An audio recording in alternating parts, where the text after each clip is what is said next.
welcome back to another video.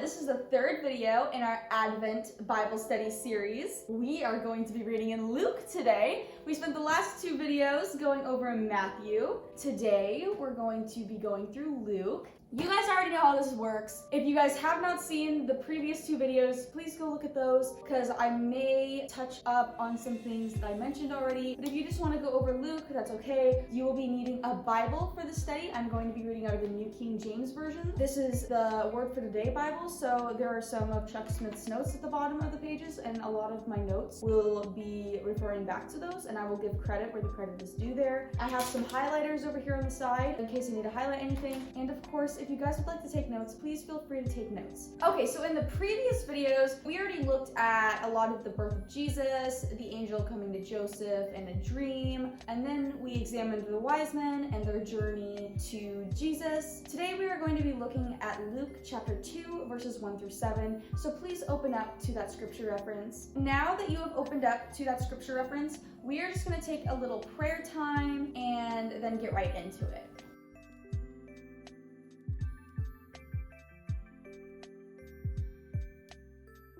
Go ahead and read along with me in Luke chapter 2, verses 1 through 7. Luke 2, 1 through 7.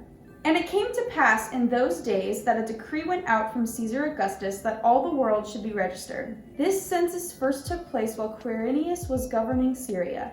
So all went to be registered, everyone to his own city. Joseph also went up from Galilee, out of the city of Nazareth, into Judea, to the city of David, which is called Bethlehem, because he was of the house and lineage of David, to be registered with Mary, his betrothed wife, who was with child. So it was that while they were there, the days were completed for her to be delivered. And she brought forth her firstborn son, and wrapped him in swaddling clothes, and laid him in a manger, because there was no room for them in the inn. First, we're going to look at verses 1 through 3. And it came to pass in those days that a decree went out from Caesar Augustus that all the world should be registered. This census first took place while Quirinius was governing Syria. So all went to be registered, everyone to his own city. So this little note that I took, I actually got it from Chuck Smith's notes at the bottom of this Bible, so I don't take credit for any of this. Caesar Augustus, he was a very powerful man. He ordered taxation for everyone in the known world at the time. He was obviously pretty powerful, but it's quite incredible because in Micah 5:2, it says that Jesus should be born in Bethlehem. And Joseph and Mary, they came from Galilee, out of the city of Nazareth. So in order to get Joseph and Mary to Bethlehem so that Jesus could be born, where it was prophesied that he would be born, God gave Caesar Augustus the idea to tax all the known world so that Jesus could be born in Bethlehem. God is always in control. Regardless of how much you think you're in control of your situation, God is ultimately in control, and everything is going to happen according to his will. That's just really cool that God is ultimately in control. Now we will look at verses 4 through 5. Joseph also went up from Galilee, out of the city of Nazareth, into Judea, to the city of David, which is called Bethlehem, because he was of the house and lineage of David, to be registered with Mary, his betrothed wife, who was with child. So something important to note here is that Joseph is from the lineage of David, so he had to return to Bethlehem. God brought Joseph and Mary back to Bethlehem, not only through the taxation, but through Joseph's lineage. He had to return to Bethlehem because David came from Bethlehem. Something else to note here is that it says that Mary was with child. So as they were on their journey from Nazareth to Bethlehem, she was pregnant. That couldn't have been comfortable at all for her. It's not known how they traveled, but traveling while you're pregnant for 80 miles, Chuck Smith's notes say that it was 80 miles between Nazareth and Bethlehem. That's a long way, and that was probably an extremely uncomfortable trip for Mary. But God still works through that pain, and he brought Mary and Joseph to Bethlehem, where it was prophesied that Jesus would be born for his good. It still ultimately was for the glory of God, and so that God's will may be done. And even though Mary probably was not comfortable on that journey and had to suffer a little bit, Jesus was born because of it. And through his sacrifice, the entire world was saved. So even though you're suffering, God's going to use that for the greater good. And even though it hurts right now and it seems like it's going on forever, just remember Mary. She suffered for a little ways during her journey to Bethlehem. But Jesus was born because of Joseph and Mary's obedience. God's will always be done. And his will is always for everyone's greater good, including yours. Even though you may be in pain and you may be suffering right now, God's going to use that for his good and for his glory. Now we'll move on to verse 6. So it was that while they were there, the days were completed for her to be delivered. I kind of already touched on this previously. God's purpose for Mary was to give birth to Jesus and then raise him on this earth. And that was such a remarkable gift for Mary.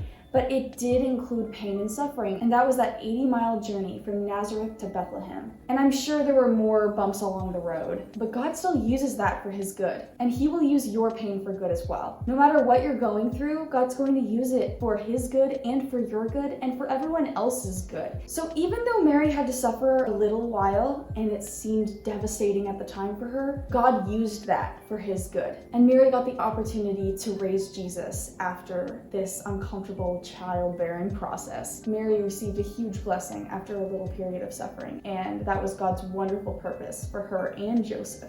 Finally, we will move on to verse 7. And she brought forth her firstborn son, and wrapped him in swaddling clothes, and laid him in a manger, because there was no room for them in the inn. According to Chuck Smith's notes, this verse indicates that Mary didn't have anyone helping her give birth to Jesus, which means that she didn't have a midwife. She probably gave birth to Jesus, just her and Joseph, or maybe even just her. I don't know how the arrangement was for them. That's what this verse indicates, according to Chuck Smith's notes. That is not a for sure fact, but it is cool to look at, and it is interesting to note that Mary possibly didn't have anyone helping her give birth to Jesus.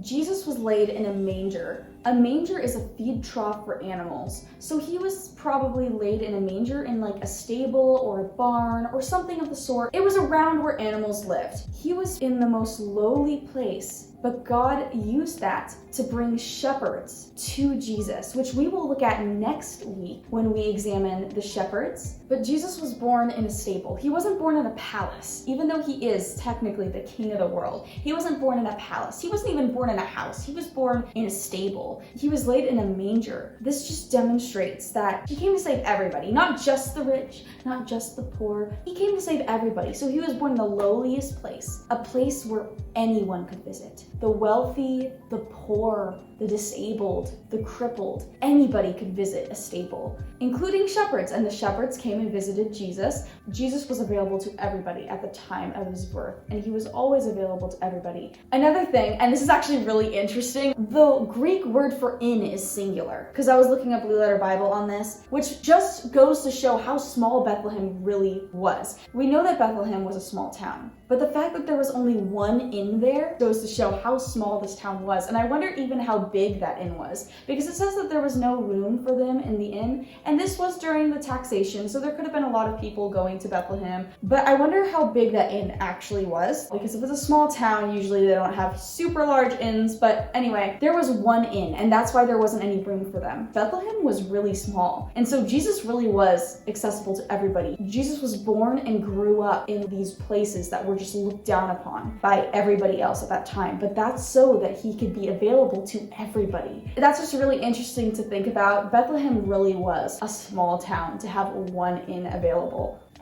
And that is going to conclude our Bible study for today. That was shorter, yes, I know. Next week, we are going to be looking at Luke 2, 8 through 20, which will cover the shepherds and their visit to Jesus. And that will conclude our Advent Bible study series. So anyway, that is going to be it for today. Thank you so much for joining me. I hope God spoke to you, and I will see you next week. Bye, guys!